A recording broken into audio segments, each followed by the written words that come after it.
कृष्ण वंदे जगद्गुरुम। 7वां अध्याय का 8वां और 9वां श्लोक।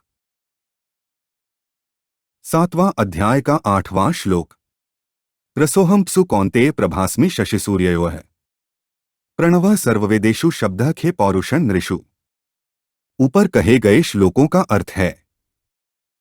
हे कुंती नंदन, जलों में रस मैं हूँ, चंद्रमा और सूर्य में प्रभा प्रकाश मैं हूँ, संपूर्ण वेदों में प्रणव ओंकार मैं हूँ, आकाश में शब्द और मनुष्यों में पुरुषार्थ मैं हूँ। रसोहम प्सु कौन्तेय का अर्थ है।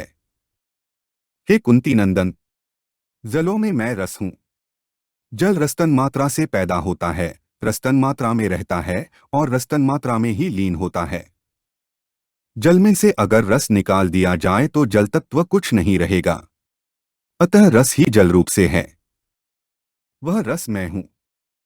प्रभास्मि शशिसूर्ययोः का अर्थ है चंद्रमा और सूर्य में प्रकाश करने की जो एक विलक्षण शक्ति प्रभा है, वह मेरा स्वरूप है। प्रभा रूपतन मात्रा से उत्पन्न होती है, रूपतन मात्रा में रहती है और अंत में रूपतन मात्रा में ही लीन हो जाती है। अगर चंद्रमा और सूर्य में से प्रभा निकाल दी जाए तो चंद्रमा और सूर्य निस्तत्व हो जाएंगे। तात्पर्य है कि केवल प्रभा ही चंद्र और सूर्य रूप से प्रकट हो रही है। भगवान कहते हैं कि वह प्रभा भी मैं ही हूं।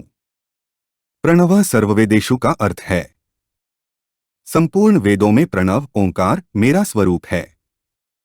कारण कि सबसे पहले प्रणव प्रकट हुआ। प्रणव से त्रिपदा गायत्री और त्रिपदा गायत्री से वेदत्रयी प्रकट हुई है, इसलिए वेदों में सार प्रणव ही रहा। अगर वेदों में से प्रणव निकाल दिया जाए तो वेद वेद रूप से नहीं रहेंगे। प्रणव ही वेद और गायत्री रूप से प्रकट हो रहा है। वह प्रणव मैं ही हूं। शब्द खे का अर्थ है सब जगह यह जो पोलाहट दिखती है, यह आकाश है। आकाश शब्द तन्मात्रा से पैदा होता है, शब्द तन्मात्रा में ही रहता है और अंत में शब्द तन्मात्रा में ही लीन हो जाता है। अतः शब्द तन्मात्रा ही आकाश रूप से प्रकट हो रही है। शब्द तन्मात्रा के बिना आकाश कुछ नहीं है। वह शब्द मैं ही हूं। पौरुषण नृषु का अर्थ है मनुष्यों में सार चीज जो पुरुषार्थ है, वह मेरा स्वरूप है। वास्तव में नित्य प्राप्त परमात्म तत्व का अनुभव करना ही मनुष्यों में असली पुरुषार्थ है। परंतु मनुष्यों ने अप्राप्त को प्राप्त करने में ही अपना पुरुषार्थ मान रखा है। जैसे निर्धन आदमी धन की प्राप्ति में पुरुषार्थ मानता है, अपढ़ आदमी पढ़ लेने में पुरुषार्थ मानता है, अप्रसिद्ध आदमी अपना नाम विख्यात कर लेने में अपना पुरुषार्थ मानता है, इत्यादि। निष्कर्ष यह निकला कि जो अभी नहीं है, उसकी प्राप्ति में ही मनुष्य अपना पुरुषार्थ मानता है। पर यह पुरुषार्थ वास्तव में पुरुषार्थ नहीं है। कारण कि जो पहले नहीं थे, प्राप्ति के समय भी जिनका निरंतर संबंध विच्छेद हो रहा है और अंत में जो नहीं में भर्ती हो जाएंगे, ऐसे पदार्थों को प्राप्त करना पुरुषार्थ नहीं है। परमात्मा पहले भी मौजूद थे, अब भी मौजूद हैं और आगे भी सदा मौजूद रहेंगे, क्योंकि उनका कभी अभाव नहीं होता। इसलिए परमात्मा को उत्साहपूर्वक प्राप्त करने का जो प्रयत्न है, वही वास्तव में पुरुषार्थ है। उसकी प्राप्ति करने में ही मनुष्यों की मनुष्यता है। उसके बिना मनुष्य कुछ नहीं है, अर्थात निरर्थक है। 7वां अध्याय का 9वां श्लोक। पुण्यो गंधः पृथिव्या च तेजश्चास्मि विभावसौ। जीवन सर्वभूतेषु तपश्चास्मि तपस्विषु। ऊपर कहे गए श्लोकों का अर्थ है पृथ्वी में पवित्र गंध मैं हूँ और अग्नि में तेज मैं हूँ तथा संपूर्ण प्राणियों में जीवनी शक्ति मैं हूँ और तपस्वियों में तपस्या मैं हूँ। पुण्यो गंधः पृथिव्याम का अर्थ है पृथ्वी गंधतन मात्रा से उत्पन्न होती है, गंधतन मात्रा रूप से रहती है और गंधतन मात्रा में ही लीन होती है।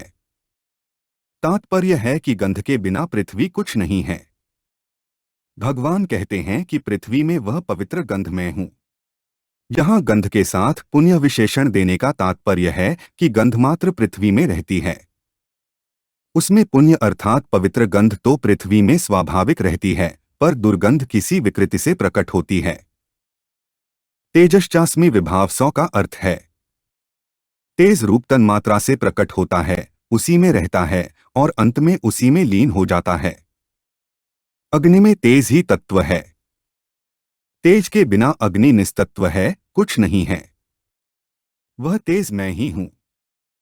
जीवन सर्वभूतेषु का अर्थ है संपूर्ण प्राणियों में एक जीवनी शक्ति है, प्राण शक्ति है, जिससे सब जी रहे हैं। उस प्राण शक्ति से वे प्राणी कहलाते हैं। प्राण शक्ति के बिना उनमें प्राणिपना कुछ नहीं है। प्राण शक्ति के कारण गाढ़ नींद में सोता हुआ आदमी भी मुर्दे से विलक्षण दिखता है। वह प्राण शक्ति मैं ही हूं।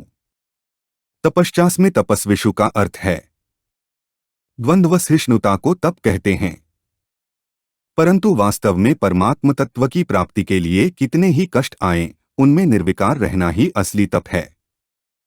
यही तपस्वियों में तप है, इसी से वे तपस्वी कहलाते हैं और इसी तप को भगवान अपना स्वरूप बताते हैं।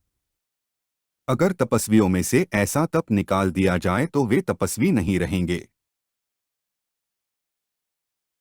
हमारे चैनल को सब्सक्राइब करें। अगर यह वीडियो आपको अच्छी लगी तो वीडियो को लाइक करें, वीडियो को अपने दोस्तों के साथ शेयर करें, अपने सुझाव हमें कमेंट करके बताएं। जय श्री कृष्णा।